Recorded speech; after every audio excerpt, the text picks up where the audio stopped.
আসসালামু আলাইকুম। পবিত্র রমজান মাসের শুভেচ্ছা এবং অভিনন্দন রইল আমার ভারতবর্ষ সহ আশেপাশের যে দেশ, গোটা রাজ্য, গোটা দেশ, গোটা পৃথিবীবাসীকে পবিত্র রমজান মাসের শুভেচ্ছা এবং মুবারকবাদ রইল আমাদের অফিসের পক্ষ থেকে। মাহে রমজান মোবারক। এই যে প্রত্যেক দিন যে গরু বাছুরের মতন গিলি, এই একটা মাস রমজানে মাসে একেবারে রোজা অবস্থাতে থাকবো এবং ইনশাল্লাহ আল্লাহ যেন 30টা রোজা করার তৌফিক দান করে, আর আমরা সবাই রোজা রাখবো ইনশাল্লাহ। আপনাদের প্রিপারেশন বা পরিস্থিতি কি? এই যে আমার আইনজীবী ভাইরা আপনাদেরকে মোবারকবাদ জানাচ্ছে। বলো রমজান মোবারক সবাইকে। মাহে রমজান মাহে রমজান মোবারক থাকলো। আচ্ছা, এই যে না, এই রোহিত বলো রমজান মোবারকবাদ দিয়ে দাও সবাইকে। সবাইকে বলছি যেন সবাই সুস্থভাবে রোজাগুলো পালন করে। আচ্ছা রিয়া বল। সবাই যেন সুস্থভাবে পরিবারের সাথে হাসি খুশি ভাবে সুন্দর করে রমজান পালন করে। বাহ বাহ বাহ। পম্পা বল। সবাই যেন সুস্থভাবে ভালোভাবে রমজান পালন করে।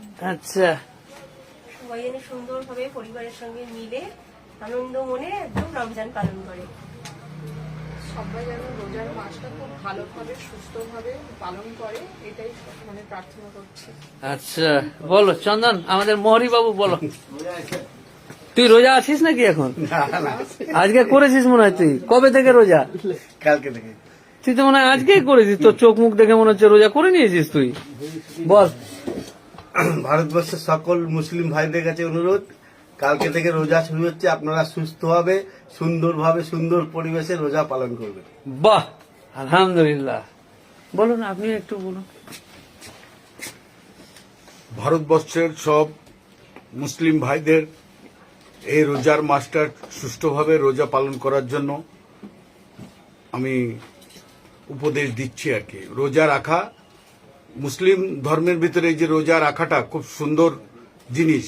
এই যে একটা মাস, মনে করেন আমাদের হিন্দু ধর্মের ভিতরে যেমন আমরা উপবাস করি, এই তদ্রূপ মুসলিম ধর্মের ভিতরে এই একটা মাস রোজা রাখা মানে শরীর, মন এবং পবিত্রতা ভালো থাকে। এবং তার সাথে এই যে রোজাটা রাখা মানে শরীর স্বাস্থ্যটা ঠিক থাকলো, আবার ধর্মটাও হলো। এই মুসলিম ধর্মের এই জিনিসটা আমার কাছে খুব ভালো লাগে, সত্যি মন থেকে বলছি। তোর নাম কি রে? চাই কি চাই? সঞ্জু চাই। বল একটু আমাদের সবাইকে রোজার মোবারকবাদ দিয়ে দে। হ্যাপি রোজা বল। হ্যাপি রোজা। তবে এখন দুধের রেটটা একটু কম নিবি কিন্তু রোজার মাস। হ্যাঁ হ্যাঁ।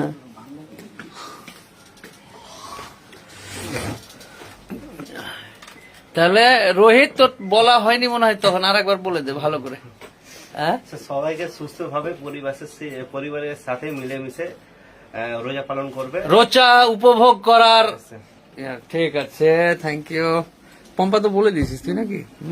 ফাঁকিবাজি করে সব। হ্যাঁ হ্যাঁ, শর্টকাটে ছাড়ছে। হ্যাঁ না, রোজাতে কোনো ফাঁকিবাজি চলবে না। ঠিক ঠিক, ভালো একদম ভালো। আসসালামু আলাইকুম। আর একবার সবাইকে, সব রোজা রাখবেন ইনশাআল্লাহ। মজিবুর রহমান, সুন্দর কথা বাপ্পা।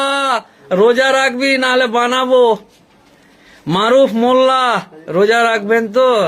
আজ থেকেই তারাবি শুরু হচ্ছে, তারাবির নামাজ।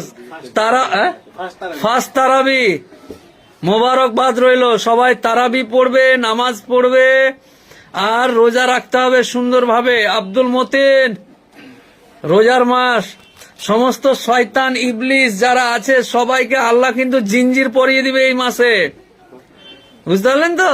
হ্যাঁ। সাকিব খান আমার সাথে মিট করতে চাইলে সোম, মঙ্গল, বুধ 3 দিন আমার অফিস খোলা থাকে সব দিনই। আমি শুধু কলকাতায় সোম, মঙ্গল, বুধবার থাকি। আসলে দেখা হবে ইনশাল্লাহ। আসমাউল শেখ, আমিরুল গাজী, রমজান মোবারক। ইসলামের তরি বাংলাদেশ থেকে রমজান মোবারক। রহিদুল, রেজাউল, রফিকুল, প্রেম মুখার্জি, গুড ইভিনিং। তালুকদার অভি তালুকদার ইনশাল্লাহ। ইমাদু শেখ, মুন্না আলী, সাহারুল শেখ, শেখ মঞ্জুর হাসান, আমাদের উকিল বাবুদের একটু কষ্ট হবে, এই কোর্ট ওই কোর্ট দৌড়াদৌড়ি এই ওই, আর আমরা তো বাইরে রাজ্যে যাই, সেখানেও একটু কষ্ট হবে। যাই হোক, আল্লাহ সবাইকে ভালো রাখুক। রমজান মোবারক সবাইকে, আল্লাহ ভালো রাখুক সবাইকে। ধর্মীয় ব্যাপারে মুসলমানদের যেভাবে আলোচনা করা হয়, পৃথিবীতে এমন কোনো ধর্ম নেই, বিভিন্ন দিক নিয়ে আলোচনা করা হয়। ওদের ধর্মে শুধু একটা কথায় আলোচনা করে। আজকে বৃহস্পতিবার চলে গেল, আগামীকালকে শুক্রবার, জুমার দিন। সারা পৃথিবীতে যেখানেই মুসলমান আছে, জুমার দিনকে লক্ষ্য রেখে জুমার দিন আধ ঘন্টা সময় নিয়ে জুমার খুতবায় আলোচনা হয়। দিনের কথা, হেদায়েতের কথা, ইসলামের কথা মানুষকে বোঝানোর জন্য বলা হয়। পৃথিবীতে অন্য কোনো ধর্ম পাওয়া যায়নি যারা সাপ্তাহিক একটা সম্মেলন করে, তাদের ধর্মীয় কথা আলোচনা করে। জোরে বলেন ঠিক না বেঠিক? তাছাড়া বাৎসরিক জালসাগুলো লক্ষ লক্ষ টাকা খরচ করে বক্তাদের আনা হয়, প্যান্ডেল ভাড়া করা হয়, মাইক করা হয় মানুষকে দিনে আনার জন্য। সমারোহ জলসায় লোকের ভিড়ে আমরা শোনার পরে আমল করি না, এক কান দিয়ে শুনি আর এক কান দিয়ে বের হয়ে যায়। মা খালারা, আমার বোনেরা, বা আমি ওই দিকে যাব না, আমার পরিচয় পেয়ে গেছেন। আমি ছোট্ট করে বলবো, ইসলাম কবুল করার প্রথম জীবনে আমি কিভাবে মুসলমান হলাম। একদিন আমার মা আমাকে মন্দিরে পুজো করতে নিয়ে গেল। এটা মসজিদ, আল্লাহর ঘর। ওই মসজিদ আল্লাহর ঘরে নবীর মূর্তি নেই, ফেরেশতাদের মূর্তি নেই, কোনো পয়গম্বরের মূর্তি নেই, আল্লাহর মূর্তি নেই। পৃথিবীতে একটাই ধর্ম, তার নাম ইসলাম। এরা কোনো মূর্তি পূজায় বিশ্বাস করে না, কারো কাছে মাথা নত করে না। কিন্তু আমি যে ধর্মের মানুষ, ওরা মাটির পুজো করে, গাছের পুজো করে, পাথরের পুজো করে, ওরা জঙ্গলের পুজো করে। জঙ্গলে বাঘ, ভাল্লুক, হাতি, ঘোড়া যা কিছু রয়েছে সবাইকে ওরা ভগবান বলে। এই যে আপনারা বসে আছেন, যেটা পেরে দেওয়া হয়েছে, এটা আপনারা খড় বলেন। খড় নাকি বলেন? কেউ কাঁড়ি বলে, কেউ খড় বলে। এই খড়েরও পুজো ওরা করে। খড়ের পুজো করে না? করে না? খড়ের পুজো ওরা করে। আমাকে কালকে রেখে দেবেন, এই খড়গুলো আমার সামনে এনে দেবেন। মোটামুটি 500 গ্রাম সুতলি লাগবে, আর একটা বাঁশ, একটা দাগ কাটার এনে দেবেন। আমি খড় দিয়ে বানিয়ে আপনাকে দেখিয়ে দেব। এই খড়ের পুজো ওরা করে। ওদের ধর্মের একটা লোক, তার নাম কালিদাস। এই কালিদাস একজন কি বলছেন কবি মানুষ। উনি বলেছেন, দেখে এলাম হাওড়াতে পড়ে আছে নদীতে, বাঘের মাংস খেয়েছে গরুতে। আচ্ছা, বাঘের মাংস গরুতে খায় না গরুর মাংস বাঘে খায়? জি, গরুর মাংস বাঘে খায়, কিন্তু আমি বলেছি বাঘের মাংস খেয়েছে গরুতে। তাহলে ভুল বলেছি? না ভাই, ভুল বলিনি। ওই দুর্গা, এই যে পুজো হয়ে গেল 1 মাস আগে, মা দুর্গার সামনে ওদের একটা কি বলছেন বাঘ বানানো হয়। দেখবেন দুর্গার কাছে একটা বাঘ বানানো আছে, সেটাও খড় দিয়ে বানানো। নদীতে পুজো করার পরে বিসর্জন হয়ে গেল, ফেলে দেওয়া হলো, নিরঞ্জন করা হলো। কামতে পার গরুটা নদীতে পানি খেতে গিয়ে ওই বাঘের খড়গুলো টেনে টেনে খাচ্ছে। বুঝতে পারছেন না? পারেন নাই? দেখে এলাম হাওড়াতে পড়ে আছে নদীতে, বাঘের মাংস খেয়েছে গরুতে। তাহলে ওরা খড়েরও পুজো করে। একবারে ইঁদুরকে ওরা ভগবান বলে। বলবেন ইঁদুরকে ভগবান বলে? আমি বাস্তব বলছি আপনাকে। কান্দিপাড়ের একটা ছেলে ঢাকের আওয়াজ পেয়ে ওই হিন্দু পাড়ায় চলে গেছে। ওর চাচা বলছে, এত ভোরে কোথায় গেছিলিস? ও তো মুসলমানের ছেলে, জীবনেও কোনোদিন দেখেনি গোসাই মূর্তি প্রতিমা। ও আর চাচাকে তখন বলছে, কি মজা দেখে এলাম চাচা। কি দেখলি? বলছে আগে দেখে রং মাখানো,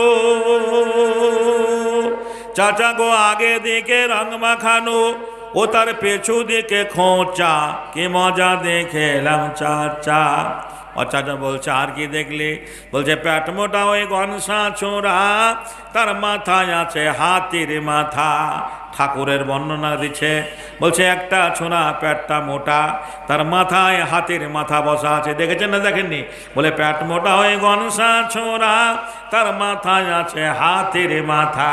কান দুটো তার কোলোর মতো, কান দুটো তার কোলোর মতো, দাঁত দুটো তার মোলোর মতো, পিছনে দেখে এলাম ইঁদুরের বাচ্চা, কি মজা দেখে এলাম চাচা। বিশ্বাস না হয় ওদের দোকানে যাবেন কালকে সকালবেলায়, দেখবেন দোকানটা খোলার পরে পরে যে ঝাড়ঝোড় দিয়ে ধূপ ধুনা দেয়। একটা গণেশের মূর্তি আছে, ওই গণেশকে আগরবাতি জ্বালে, এভাবে পুজো করে। ওই গণেশের কাছে, গণেশের বাহন হচ্ছে ইঁদুর, মতিচুরের লাড্ডুর কাছে ইঁদুর ঘোরাঘুরি করে। তাহলে বাজারে ইঁদুর তাড়ান, ইঁদুর মারেন, ঘরের তাড়ান, বাইরের তাড়ান, ইঁদুর মারা বিষ কিনতে পাওয়া যায়। কিন্তু ইঁদুরকেও ওরা ভগবানের আসনে বসিয়েছে। ওরা সাপকেও ভগবান বলে। দেখবেন শিবের গলাতে সাপ জড়ানো আছে, আছে না নেই? তাছাড়া সাপ মন্দির, এই মমতার জামানায় একটা মন্দির তৈরি হলো, নাগপঞ্চমীর মন্দির। ডায়মন্ড হারবার থেকে নদী পার হয়ে মোটামুটি 70 কোটি টাকা খরচ হয়েছে। না দেখলে বুঝতে পারবেন না। আরে জি পায়খানার 2 পিটি সমান।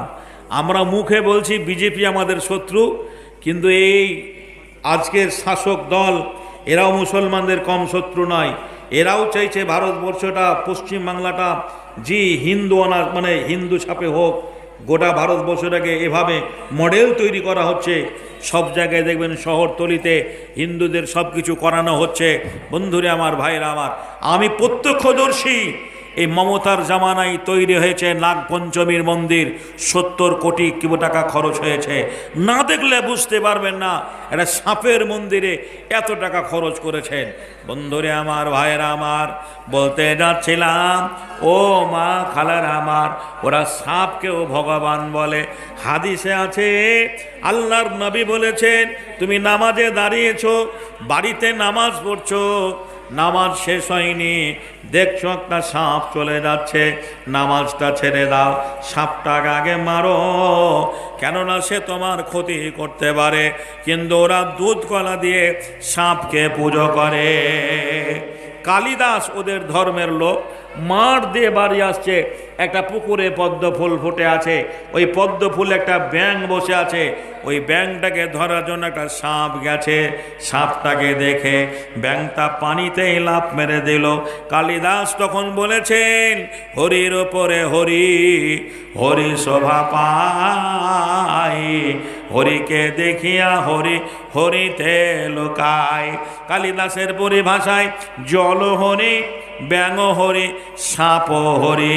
কিছু মাথা মোটা মুসলমান আছে, চায়ের দোকানে বসে চা খায়, আর অমুসলমানদের সামনে বলে তোদের হরি আর আমাদের আল্লাহ এক। জোরে বলেন হরি আল্লাহ এক। হরি আল্লাহ এক নয়, ভগবানের ভগবতী আছে, ঈশ্বরের ঈশ্বরী আছে, নারায়ণের নারায়ণী রয়েছে। আল্লাহ এমন একটা গুণবাচক সেফাতি নাম, যার আগে পিছে কেউ নেই। কোরআন ফাইসালা করেছেন, সূরাটার নাম ইখলাস। বিসমিল্লাহির রহমানির রহিম। আমরা সবাই জানি, কুল হুয়াল্লাহু আহাদ, আল্লাহুস সামাদ, লাম ইয়ালিদ ওয়া লাম ইউলাদ ওয়া লাম ইয়াকুল লাহু কুফুয়ান আহাদ। তাই তো আল্লাহর জমিনে আল্লাহ ছাড়া কাউকে সেজদা করা যাবে না। আমি বেদিনের ছেলে, মাকে বললাম, মা আমি তো পুজো করব, পুষ্পাঞ্জলি দেব, কিন্তু এদের জন্ম কোথায়? এদের আদি পিতাকে কিভাবে না সৃষ্টি হলো? মা বলো, এগুলো আমাদের কে হয়? আমার মা বলেছিল বাবারে এগুলো আমাদের বাবা হয়, যদি এ বাবাদের আমরা পুজো করতে পারি তাহলে আমরা স্বর্গবাসী হতে পারবো। ওদের ধর্মে একটা নিয়ম আছে, যতগুলো পুরুষ দেবতা আছে সবাইকে ওরা বাবা বলে, যতগুলো মহিলা দেবী আছে সবাইকে ওরা মা বলে। আমি মাকে বলেছিলাম, মা তোমার বাবা তো আমার নানা হবে, তোমার মা তো আমার নানি হবে, অতএব তোমার বাবাকে আমি কেন বাবা বলবো? মা রেগে গেলেন। আমি সেই দিন মাকে বলেছিলাম, মা যদি এই দেবদেবীদের বাবা বলতে হয়, আমি আমার ব্যক্তি জীবনে আজ থেকে রাস্তাঘাটে যাকেই দেখতে পাবো আমি তাকেই বাবা বলে ডাকবো, আর তাকেই তোমাকে স্বামী বলে গ্রহণ করতে হবে। করবে কি তাই বলো? কোনো ছেলে যদি তার মাকে এহেন প্রশ্ন করে, বুঝতেই পারছে সে মায়ের মন মানসিকতা কেমন হবে। নিশ্চয়ই সে মা আদর আপ্যায়ন করে কোলে তুলে নেবে না।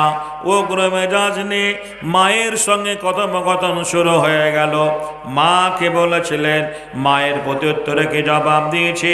মন্দিরের প্রথম কথা প্রভাত বেলায় পড়িয়াছিলাম একটি গীতা বই, প্রথম পৃষ্ঠা খুলতেই দেখি যুদ্ধের হইচই। মা বলল, চলো বাবা করে গিয়ে পুজো, তোমার পিতা আসলে বরে দেব যত মজো। আমি বলিলাম মায়ের তরে, ওগো মা শোনো, কোনটা তোমার আসল পিতা তাকে তুমি চেনো? রামকৃষ্ণ শ্রীকৃষ্ণ ব্রহ্মা মহেশ্বর, কার কে পিতামহ কে বড় ঈশ্বর। আমার কথা শুনে মা অবাক হয়ে নয়, এদিক ওদিক চাইয়া দেখে কেউ কোথাও নাই। মা বলল, শোনো বাছা, শোনো পুত্র ধন, সবারই সবাই পিতা, সবাই ভগবান। আমি বলিলাম মায়ের তরে, ওগো মা তাই যদি হয় আমার পিতা তোমার স্বামী তোমারও পিতা হয়। মা বলল, আমার তোরে ওরে পাগলা ছেলে, ওসব কথা বললে পরে দেব তোরে জেলে। আমি বলিলাম মায়ের তরে, হব মুসলমান,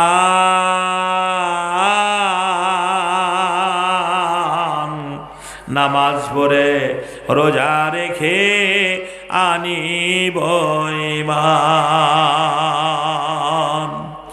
যখন তর্ক বিতর্ক শুরু হলো, কথোপকথন শুরু হয়ে গেল, মন্দিরে পুরোহিত পূজারী ব্রাহ্মণকে বলেছিলাম, দাদু ঈশ্বরের সন্তান আপনি, আমি ঈশ্বরের সন্তান, ঈশ্বরকে ডাকার প্রত্যেকটা মানুষের সমান অধিকার আছে। ভাই আল্লাহকে ডাকার সব মানুষের সমান অধিকার আছে না নেই? আজান হয়ে গেল, ইমাম নেই, মৌলানা নেই, হাফেজ সাহেব নেই, কারি সাহেব নেই, লোকটা 5 ওয়াক্তের নামাজি, ইট ভাটায় কাজ করে, টোটো চালায়, হকারি করে, ফেরি করে। এহেন একজন ব্যক্তি যদি ইমাম হয়ে নামাজ পড়ায়, সারা কান্দিপার মুসলমানরা যদি তার পিছনে নামাজে দাঁড়ায়, জোরে বলো নামাজ হবে কি হবে না? এটা আমার ধর্মের আদর্শ। কিন্তু ওদের ধর্মে তুমি যত শিক্ষা দীক্ষায় জ্ঞানে গরিমায় পারদর্শী হও না কেন, ব্রাহ্মণ না হলে তোমাকে পুজো করতে দেওয়া হবে না, মন্দিরে উঠতে দেওয়া হবে না। আমি বলিনি, ইতিহাস প্রমাণ করেছে। জাগজীবন রামের মতো আদর্শ মানুষটাকে মন্দিরে পুজো করতে দেওয়া হয়নি, বাবা আম্বেদকরের মতো মহান ব্যক্তিকে মন্দিরে উঠতে দেওয়া হয়নি। আজ উচ্চ বর্ণের ব্রাহ্মণ্যবাদীরা হরিজনদের প্রতি কি নির্মম ব্যবহার করে মাঝে মাঝে আমরা খবরের কাগজে দেখতে পাই। দেখা গেল না আমাকে ধর্মের বই পুস্তকগুলো পড়তে হবে। শিক্ষানে চেতনা, চেতনানে বিপ্লব, বিপ্লবী সমস্যার সমাধান করে। যারা পুজো করে তাদের পুজো প্রসঙ্গে বলেছেন শ্রেষ্ঠ পূজা কাকে বলে। এটা আমার ধর্মের কথা নয়, তাদের ধর্মের কথা। শ্রেষ্ঠ পূজা প্রসঙ্গে বলেছেন ধাতু বাছান, মাটির মূর্তি, কাজকৃত রসে গঠনে, আতপ চারার পাকা কলা, কাজকৃত আয়োজনে, মেষ ছাগল মহিষ জাতি, কাজকৃতর বলিদানে, জাকজঙ্গে করলে পূজা, অহংকরায় মনে মনে তুমি লুকিয়ে তারে করবে পূজা, জানবে না রে জগৎ জনে তুমি ভক্তি সুধা খাইয়া তারে তৃপ্তি কর আপন মনে। দেখা গেল না মনের ভক্তিতে ডাকে একটাই জাতি, তারা মুসলমান। যে মনের মধ্যে ডাকে তারা মুসলমান, অতএব সেই দিন আমাকে কবুল করতে হবে। উনি বলেছিলেন এই সমস্ত বই পুস্তকগুলো পড়লে ভস্ম হয়ে যাবে, পাপ আজে লিপ্ত হবে, তোদের নরকে ওঠায় হবে না। আমার মনের ভয় হলো আমি ধর্মের বই পুস্তকগুলো পড়তে, বন্ধুরে আমার দেখা গেল না আমাকে আরও ওই ধর্মের বই পুস্তকগুলো পড়ে গিয়ে যেতে হবে। আমার বিহাইন আলামের মা 500 টাকা দিল, জি। কালিল হয়ে গেছে। জি, আপনার মৌলানা সাহেব বলছেন আমার বিহান আব্দুল আলমের মা 500 টাকা দিয়েছেন। কালিল হয়ে গেছে। জি, আপনার অসুস্থ হয়ে আছেন নাকি? আচ্ছা, বিহাইয়ের লেগে দিলে তার সভা বাজে কাগজে ইয়ারালে যে ছিল সেও 500 টাকা দান পাঠাইল, পরিমাণে 500 টাকা করে গেল দান। এ সাদরে গ্রহণ করো তুমি রহমান, কাতরে তোমার দ্বারে বলি গো রব্বানা, জীবনের যত ভুল করে দেবে ক্ষমা। দেখুন, এটা মাদ্রাসার বাৎসরিক জলসা, বুঝতেই পারছেন। অতএব ধারাবাহিকভাবে যদি আদায় করে তাতেও মানুষ বিরক্ত হবে। তারপরে বক্তব্য রাখলেও কমিটি অসন্তুষ্ট হবে যে সারা বক্তব্য রেখে গেলেন, কিছু আদায় করলেন না খো, তখনও আবার কি বলছেন খারাপ। বিদায়ের সময় বলবে টাকা কম হয়েছে মৌলানা, এটা রাখেন। যে এটা কি বলছেন, এটা রাখেন। যারা আলহামদুলিল্লাহ যারা দেবেন শেষে দোয়া করে দেব, একটু আপনারা দিয়ে যাবেন। ঘটনা হচ্ছে এই, আমি আনকমপ্লিট বক্তব্য রাখতে গিয়ে একটু আলোচনা না করলে হয় না। যে আমি আমার ধর্মের বই পুস্তকগুলো পড়তে শুরু করলাম, পড়ে যেটা পেয়েছি সেটার নাম ইসলাম। ইসলাম ছাড়া পৃথিবীতে কোনো দিন নেই। ইসলাম কত বাস্তব ধর্ম। মহান কাফেররা আল্লাহ রসুলকে বলেছিল আমরা তোমার দিন কবুল করব তুমি যদি চাঁদকে দ্বিখণ্ডিত করে দাও। আমরা জানি যে আল্লাহ রসুল শাহাদত আঙুল দিয়ে চাঁদে ইশারা করেছিলেন, চাঁদ একটা ফাটল ধরে গেল, চাঁদ দুভাগ হয়ে গেল। কে প্রমাণ করলো? নীল আর্মস্ট্রং, উরি গ্যাগারিং চাঁদের মাটিতে গিয়ে দেখলো চাঁদে একটা রেখা আছে, ফাটল আছে, আজও ফাটলটা জমেনি, চাঁদ দুভাগ হয়ে গেছে। উরি গ্যাগারিং, নীল আর্মস্ট্রং গবেষণা করতে লাগলেন কিভাবে এই রেখাটা ফাটল হয়েছে। বিশ্বের সমস্ত কেতাব পুস্তক পড়ে কেউ প্রমাণ করতে পারল না। কোরআন বলল আমি প্রমাণ করে দেব। 1400 বছর আগে ইসলাম যখন প্রচার হয়, মক্কার কাফেররা বলেছিল চাঁদকে দ্বিখণ্ডিত করতে হবে। আল্লাহ রসুল শাহাদত আঙুল দ্বারা চাঁদকে দ্বিখণ্ডিত করেছিলেন। আজকের বিজ্ঞান সেটা প্রমাণ করেছে। ওদের ধর্মে লেখা আছে রাম কি বলছেন, আপনার রামের অসুখ হলো, লক্ষণের অসুখ হলো, আর সেই অসুখ হওয়ার পরে আপনার কবিরাজরা এলো, কবিরাজরা বলল বিষণ্ণ করবলির গাছ লাগবে। বলে সেই গাছটা কোথায় আছে? বলে 700 মধু 13 নদী পার, নারকেলডাঙ্গা মধুপুর অনেক দূরের রাস্তা। ওই গাছটা কে আনতে যাবে? বলে পবনপুত্র হনুমান। শর্ত হচ্ছে সূর্য ওঠার আগে আনতে হবে, আর সূর্য উঠে গেলে আর হবে না। হনু গাছের নাম ভুলে গেছে, সেখানে গিয়ে গাছের নাম ভুলে গিয়ে পাহাড় চেড়ে আনছে, তো দেখছে সূর্য উঠছে। হনু বলছে কে ভাই তুমি? বলে আমার নাম হনু। বলে আমার নাম ভানু। সূর্যের অপর নাম ভানু, সংস্কৃত ভাষায় সূর্যকে ভানু বলা হয়। বলছে আমার নাম ভানু। হনু বলছে তা আমার নাম হনু। হনু আর ভানুর মধ্যে নামের মিল আছে, এসব আমরা মিতালি করিনি। বলছে হনুমান সূর্যকে বগল দেবেছিল, যেই সূর্য লক্ষ লক্ষ নয় কোটি কোটি মাইল দূরে, যার তাপ আমরা সহ্য করতে পারি না, গ্রীষ্মে ফ্যান চালাতে হয়, গরম লাগে, গাছের ছায়া খুঁজি, সেই সূর্যকে হনুমান বগল দেবেছিল। তাহলে বলুন হনুমানের বগলটা কত বড় ছিল? আমি প্রশ্ন করেছি হাজারো সমাজের মাঝে, উত্তর খুঁজে পাইনি। বন্ধুরে আমার, এই বিভ্রান্তিকর কথা দেখে দেখা গেল না আমাকে মুসলমান হতে হবে। আচ্ছা একটু জোরে বলা যাবে না হেদায়েতের মালিক কে? হেদায়েতের মালিক কার দ্বারা কোন কাজ হয় এ বিদ্যা আল্লাহ ভালোভাবে জানেন। তাকে আল্লাহ সেই কাজে নিযুক্ত করেন। আমি একদিন স্কুল থেকে বাড়ি ফেরার পথে একটা বয়স্ক মুসলমান পুকুরে ওযু করছেন। জীবনে আমি কাউকে ওযু করতে দেখিনি। ওযু কি করে করে এটা আমার জানা ছিল না। এমনও মুসলমান ছেলে আছে বয়সটাও কম হলো না, বান্ডেল বান্ডেল বিড়ি খায়। যদি বলি ভাই অজুর ফরজ কটা বলো, এমন মুসলমান আছে অজুর ফরজ কটা বলতে পারবে না।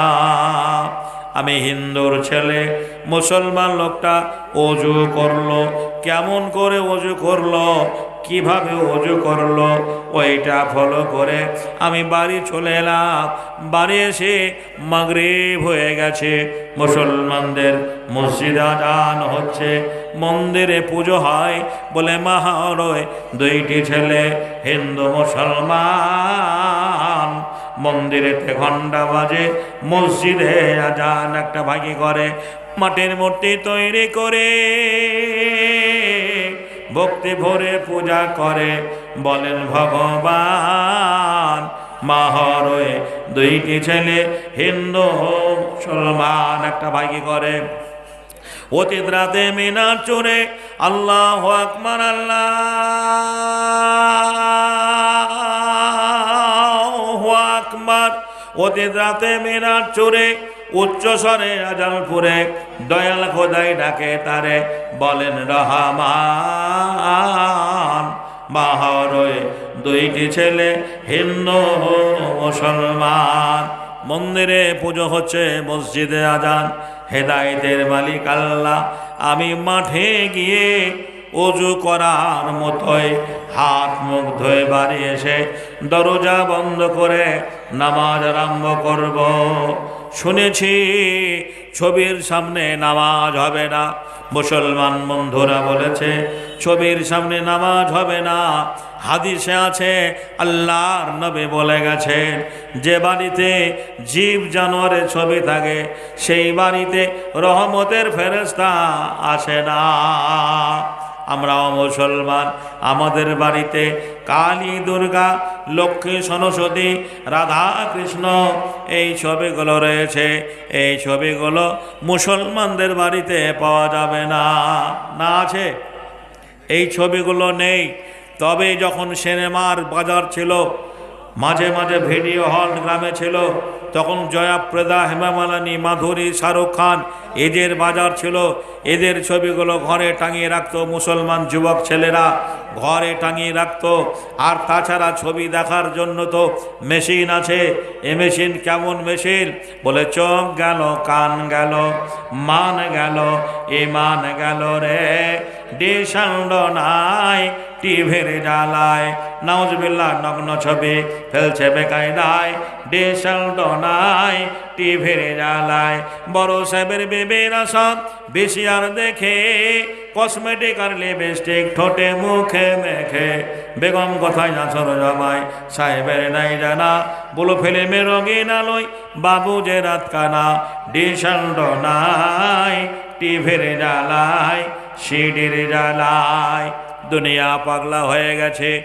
আজ মানুষ সিডি, টিভি বন্ধুরে আমার আর নেই, এসেছে মোবাইল। সুবহানাল্লাহ।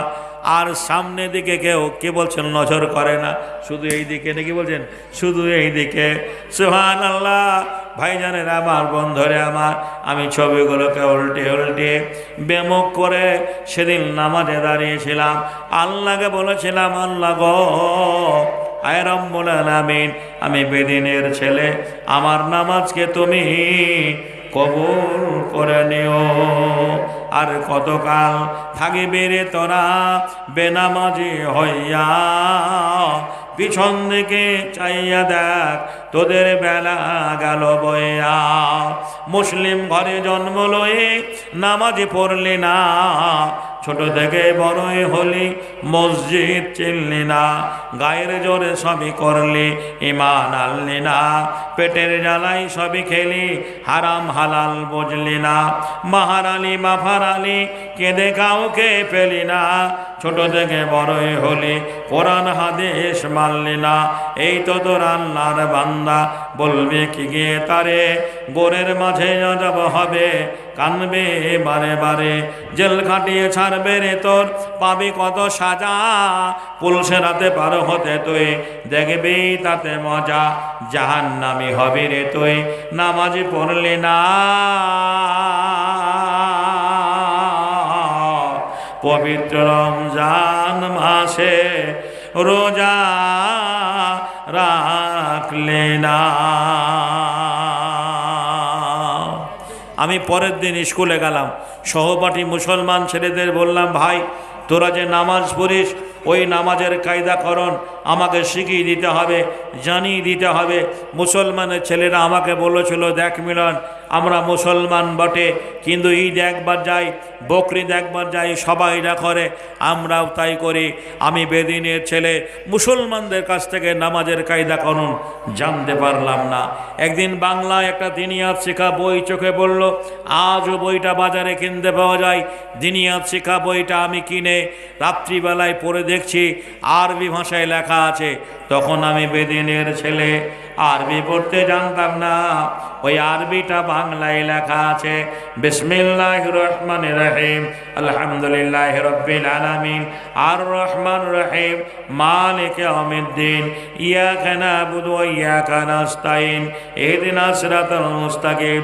ওই আরবি ভাষা থেকে বইগুলো দেখে দেখতাম বাবা মা ঘুমিয়ে গেছে, ক্লাসের পড়াশোনা করার ফাঁকে রাতের অন্ধকারে চোর যেমনি চুরি করতে চলে যায় নির্জন নিরিবিলি জায়গায়, খোলা আকাশের নিচে, পুকুর পাড়ে, খেলার মাঠে, ফসলের জমিতে, আমি এইভাবে নামাজ আদায় করেছি, তবু আজও নামাজ ছেড়ে দেইনি। যে নামাজের জন্য বাবা মা আত্মীয় স্বজন সবাই পণ হয়ে গেছে। আমি ধরা পড়ে গেলাম। একদিন রাত্রিবেলায় নামাজ পড়ছি, আমার জানালা বন্ধ করতে ভুলে গেছি, দরজা বন্ধ করেছি। আমার কাকিমা জেঠিমা আমার নামাজ পড়া দেখে মাকে ধরে এনেছে, বলল, তোর ছেলে মুসলমানদের মতো ঘরে কি করছে দেখ। আপনার একটা ছেলে যদি হিন্দু ধর্মের মতো পুজো করার মতো করে, ওম ব্রহ্মা দেবচ্চং ব্রহ্মায়ত চং জগোধীদাই কৃষ্ণায় গোবিন্দায় নমঃ নমঃ পাপহং পাপত্তাপব সম্ভাব ত্রাইমাম পুণ্ডরিকাক্ষ সর্বাপহর হরি নমঃ নমঃ নমস্তেশ্বৈ নমঃ নমঃ, এইভাবে যদি পুজো করার মতো করে তাহলে আপনি বুঝতে পারবেন। আর কোনো একটা অমুসলমানের ছেলে তার বাড়িতে যদি কোরআন পড়ে, বিসমিল্লাহির রহমানির রহিম, কুল আউযু বিরাব্বিন নাস মালিকিন নাস ইলাহিন নাস মিন শাররিল ওয়াসওয়াসিল খান্নাস, আমি বারবার প্রশ্ন করছি, বারবার পড়ছি। আমার মা রাত্রিবেলা দরজার সামনে এসে বলে, মিলন দরজাটা খোল। আমার ভয় হয়ে গেল, নামাজ শিক্ষা বইটা প্রথমত লুকিয়ে রাখলাম। দরজা খোলার পরে মা বলল, কোন বইটা পড়ছিলিস বের কর। মাকে বলেছি, মা কই না, তুমি ভুল শুনেছ। মা খোঁজাখুঁজি করতে লাগলো, নামাজ শিক্ষা বইটা পেয়ে গেল, লেখা আছে দিনিয়াত শিক্ষা, আরবি ভাষায় লেখা দেখে বলল, এটা তো মুসলমানদের বই, তো এই ব্যক্তি জীবনে কি এমন কাজে আসবে। ওই বইটা কেড়ে নিয়ে ছিঁড়ে ফেলে দিল। মাকে সেই দিন বলেছিলাম, মা তোমরা যাকে বলো স্বর্গ, মুসলমানেরা বলে জান্নাত, ওই স্বর্গ বা জান্নাত পেতে হলে এই বইটা আমল করলে স্বর্গ বা জান্নাত পাওয়া যাবে। মাটির প্রতিমাকে দেখে স্বর্গ বা জান্নাত পাওয়া যাবে না। যারা নিজেই দাঁড়াতে পারে না, যারা নিজেই খেতে পারে না, কুকুরে প্রসাদ খেলে পরে যে প্রসাদ তাড়াতে পারে না, কুকুরকে তাড়াতে পারে না, তারাকে হেদায়েত করতে পারে। জোরে বলুন, হেদায়েতের মালিক কে? হেদায়েতের মালিক হচ্ছে আল্লাহ। এভাবে আমার সংগ্রামী জীবন শুরু হলো। একদিন স্কুল থেকে বাড়ি ফেরার পথে একজন মৌলানা রাস্তা দিয়ে যাচ্ছেন, যারা নায়েবে রাসূল, যারা ওলামায়ে দ্বীন, আল ওলামা ওয়ারাসাতুল আম্বিয়া। এখনকার আলেমরা তো বন্ধুরে আমার দাড়িটাও ছোট করে, তারপরে হাওয়াই শার্ট জামা মাঝে মাঝে পরে।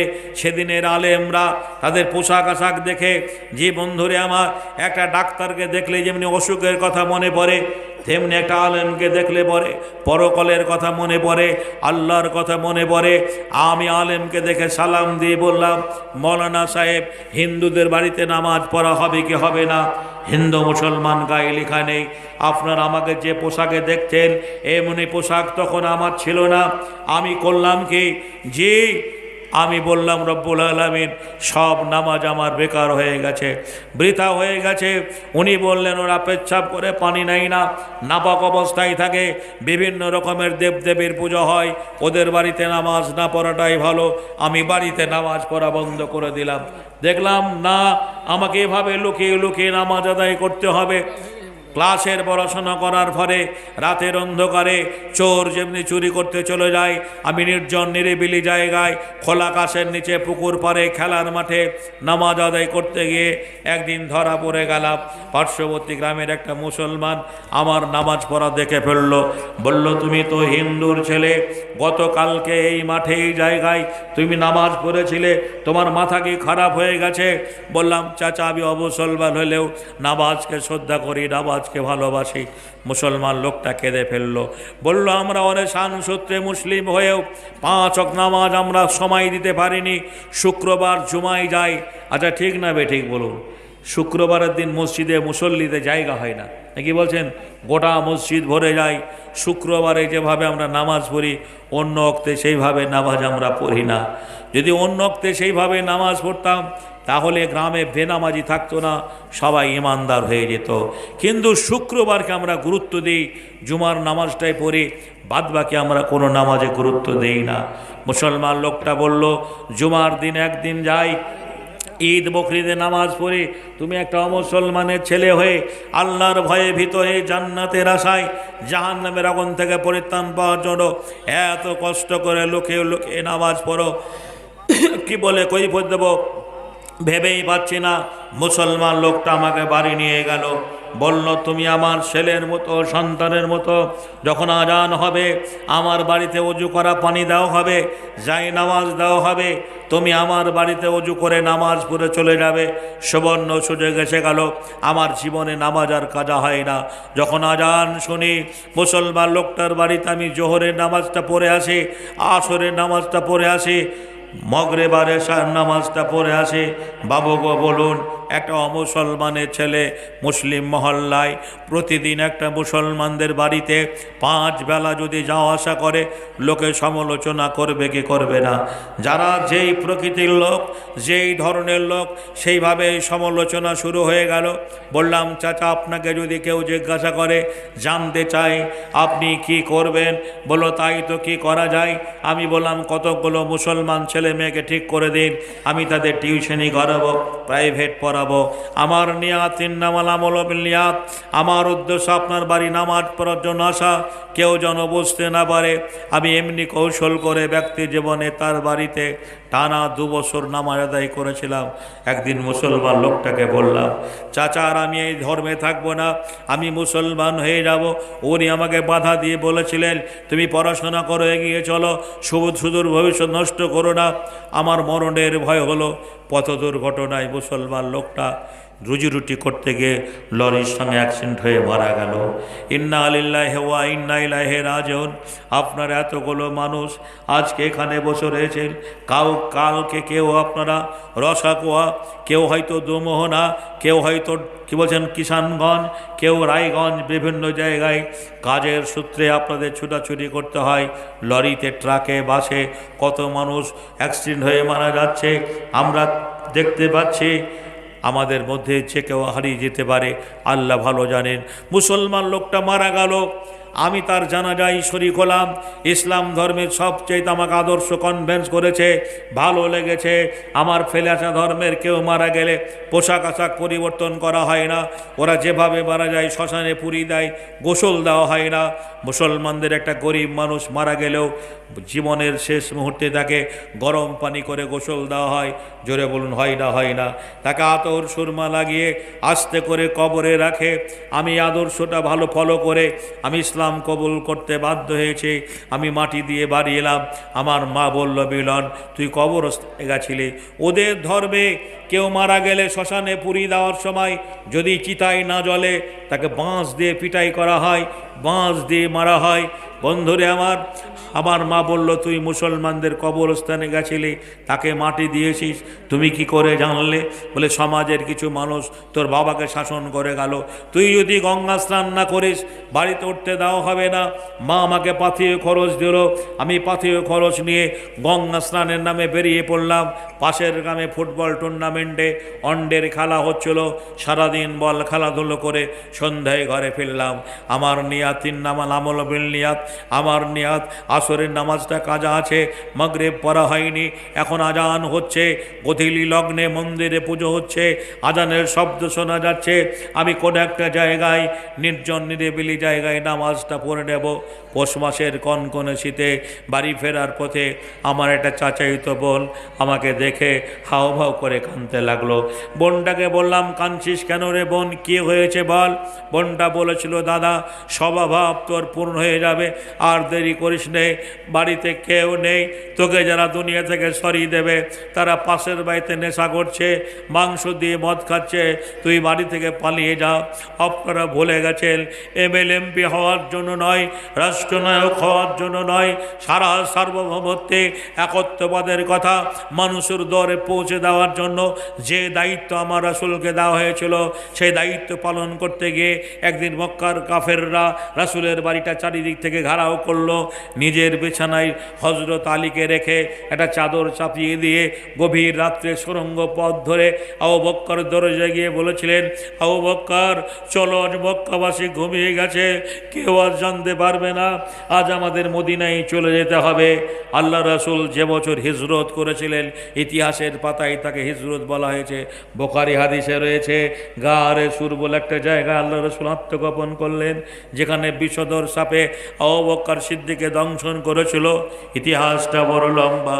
বোনটাকে বললাম, পরনের একটা আমার খেলার গেঞ্জি, এই শীতের রাতে আমাকে জামা কাপড় গুলো এনে দে, আমি কাউকে চিনি না, কেউ আমাকে চেনে না, আমি কোথায় যাব বল?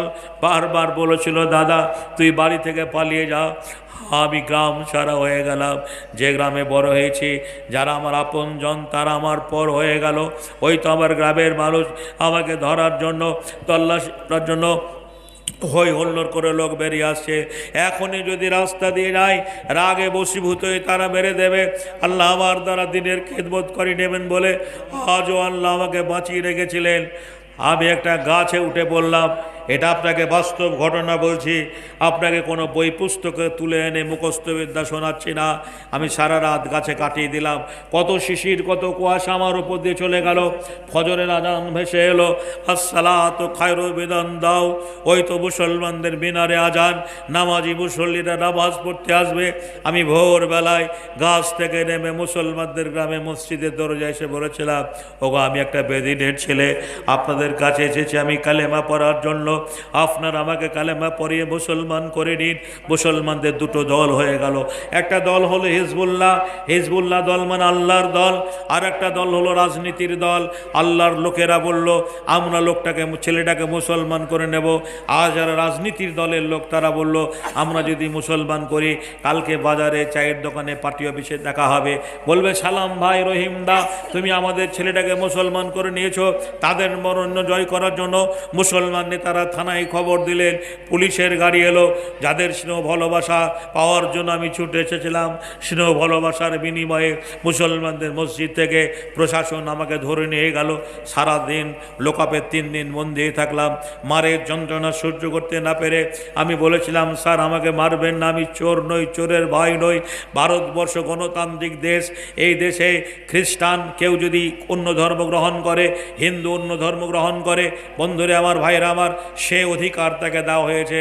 বর্তমান ভারতবর্ষে কেউ যদি অমুসলমান ইসলাম কবুল করে তাহলে তার প্রতি বাধা হবে, কিন্তু কোনো মুসলমান যদি অন্য ধর্ম গ্রহণ করে কোনো কিছু যায় আসে না। আমরা দেখতে পাচ্ছি হাজারো মুসলমানরা অন্য ধর্ম গ্রহণ করছে, খ্রিস্টান হয়ে যাচ্ছে, বৌদ্ধ হয়ে যাচ্ছে, কোনো রকমের অসুবিধা হয় না। কোনো বিধর্মী যদি ইসলামের পক্ষে কথা বলে, ইসলাম কবুল করে, তাকে দেশ ছাড়তে হবে।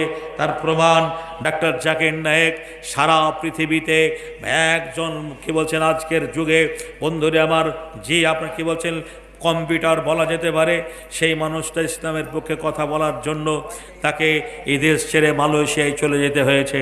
বন্ধুরে আমার, ভাইয়েরা আমার, আমি থানায় লোকাবে 3 দিন থাকার পরে ইসলামের যারা চরমতম শত্রু তারা আমার নামে কেস এফআইআর করলো।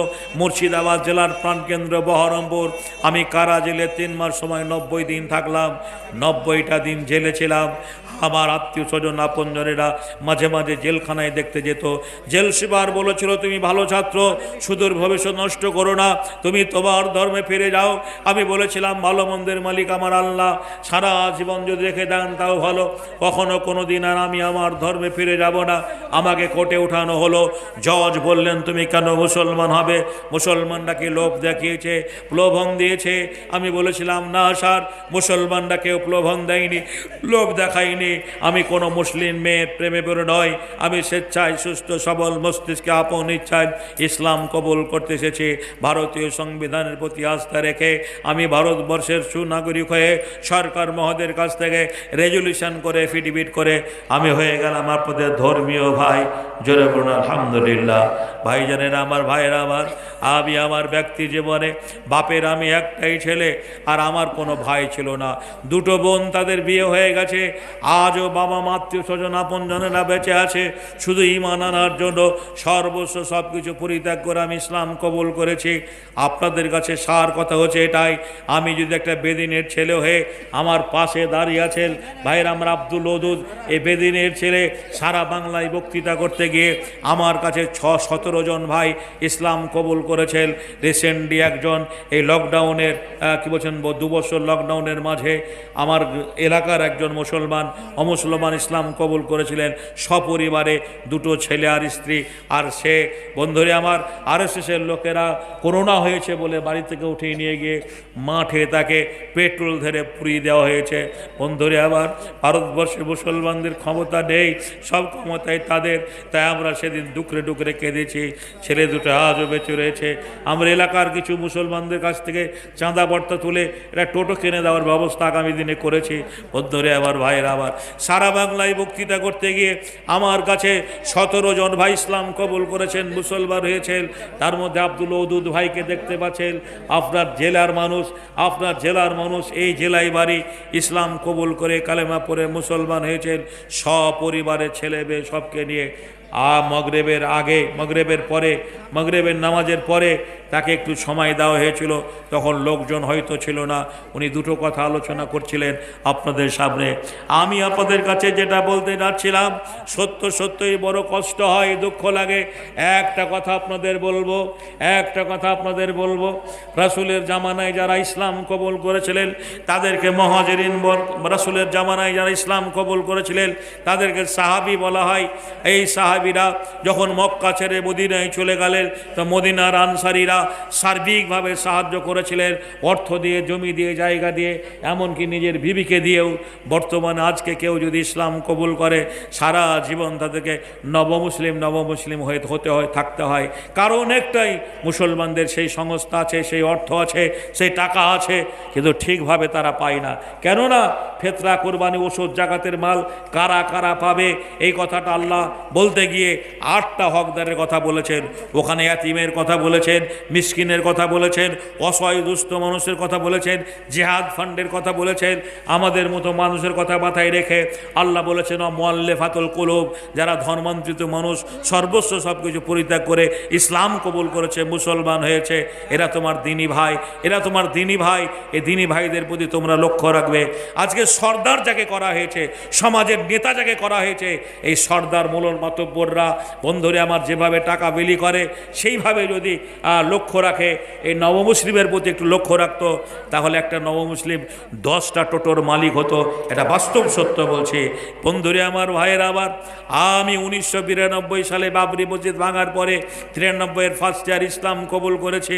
বর্তমানে আজও আমার বাড়ি ঘর দেখলে পরে 20-25 বছর আগে এই জেলার মানুষ, মোবাইলের জন্ম ছিল না, গাড়ি ভাড়া করে আমাকে দাওয়াত দিয়ে এসেছেন।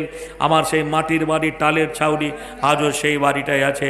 লোকে বলেন যে ভাই, আপনি এত জলসা মাহফিল করেন, আজও আপনার বাড়িটার পরিবর্তন কেন হয়নি? দেখুন, সমাজ তেলা মাঠায় তেল ঢালে। কথায় আছে সমাজ তেলা মাঠায় তেল ঢালে মানে 4 চাকা গাড়ি নিয়ে যখন বক্তা আসবে বলে 18,000 টাকা আগে 1 মাস আগে অ্যাডভান্স ঢুকিয়ে দিতে হবে, না তো আমি যাব না। জি, আজকের বন্ধুরা আমার, মানুষও সেই রকম, সেই বক্তাকে পাওয়ার জন্য 1 মাস আগে থেকে 18,000 টাকা তার অ্যাকাউন্টে ভরে দেয়। জি, 17,000 টাকা, 18,000 টাকা, 20,000 টাকা তার অ্যাকাউন্টে ভরে দেয়। বক্তা এলো, ও মনে হয় আপনাদের জান্নাতের সার্টিফিকেট দেয়, জান্নাতের টিকিট দেয় যে জান্নাত যাও তোমরা, 18,000 টাকা দিলে পরে জান্নাত পেয়ে যাবে। বন্ধুরা আমার 4 চাকা গাড়ি নিয়ে চলে গেল 1 ঘন্টা বক্তব্য রেখে, আর বলে তুমি মুসলমান হয়েছো, ইসলাম কবুল করেছো, ভাই এটা রাখো। এই করে করে আমার সারাটা জীবন চলে গেল। ঘটনা হচ্ছে এখন এই বন্ধুরা আমার, ভাইরা আমার সবচেয়ে ভালো লাগলো কান্দিপার মানুষের কাছে, জলসা কমিটি ভাইদের কাছে। পশ্চিমবাংলার বক্তার অভাব নেই, পশ্চিমবাংলার বক্তার অভাব নেই, বহু আলেমে দিন আছেন, কিন্তু তাদের বাড়ি গাড়ি আছে, তাদের বাড়ি গাড়ি আছে, জমি সম্পত্তি রয়েছে, তাদের আপনজন আছে। আমরা ইসলাম কবুল করেছি সর্বস্ব সব কিছু পরিত্যাগ করে। আপনারা জানেন কেউ যখন মুসলমান হয়, আপনাকে বলছি, আপনি যদি হিন্দু হয়ে যান, খ্রিস্টান হয়ে যান, তা আপনাকে এই গ্রামে কেউ থাকতে দেবে? কেউ থাকতে দেবে না। এই গ্রাম আপনাকে ছাড়তে হবে, এই পরিবেশ ছেড়ে যেতে হবে, এই আত্মীয়স্বজন সব ছেড়ে যেতে হবে। আমরা সর্বস্ব সব কিছু পরিত্যাগ করে ইসলাম কবুল করার পরে আজও বর্তমানে অসহায়ভাবে জীবনযাপন করি।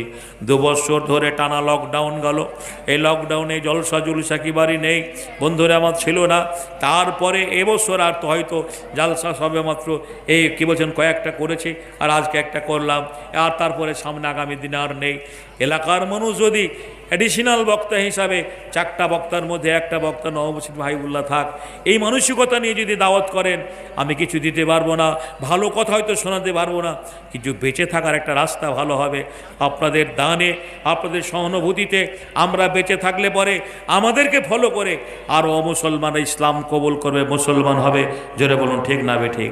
আমরা ইসলাম কবুল করার পরে যদি পথের ভিখারি হয়ে থাকি, সারা জীবন মানুষের কাছে দ্বারস্থ হয়ে থাকে, সাহায্য চেয়ে বেড়াই, তাহলে অমুসলমানরা ঠাট্টা করবে।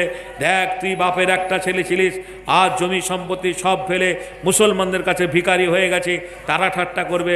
মুসলমানরাও বলে এই লোকটা চেয়ে খাওয়ার লেগে মুসলমান হয়েছে। এটা বাস্তব সত্য বলছি।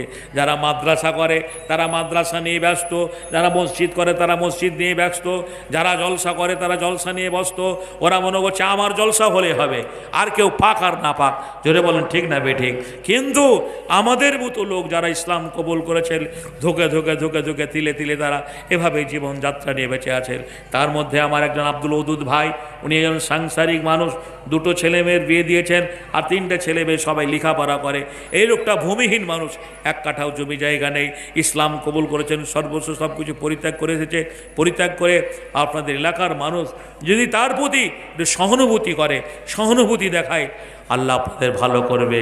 আমি আপনাদের কাছে দীর্ঘ সময় নিয়ে বক্তব্য রেখেছি। এই বক্তব্যের প্রেক্ষাপটে ভাষা কান্দে ভুল ত্রুটি হলে আপনারা ক্ষমা করবেন। খাস করে আপনারা দোয়া করবেন, প্রাণের মায়ের আমার, খালারা আমার, বোনের আমার। আজ আপনাদের কাছে আমি এসে নিজেকে ধন্য মনে করেছি। আমি এই মাটিতে পরপর 3-4 বার আসার পরেও আপনারা আমাকে আবারও ডেকেছেন, এটা আল্লাহর কাছে লাখো শুকরিয়া। আল্লাহর কাছে আপনি দোয়া করি বন্ধুরা আমার, আল্লাহ আপনাদের দিনের বুঝ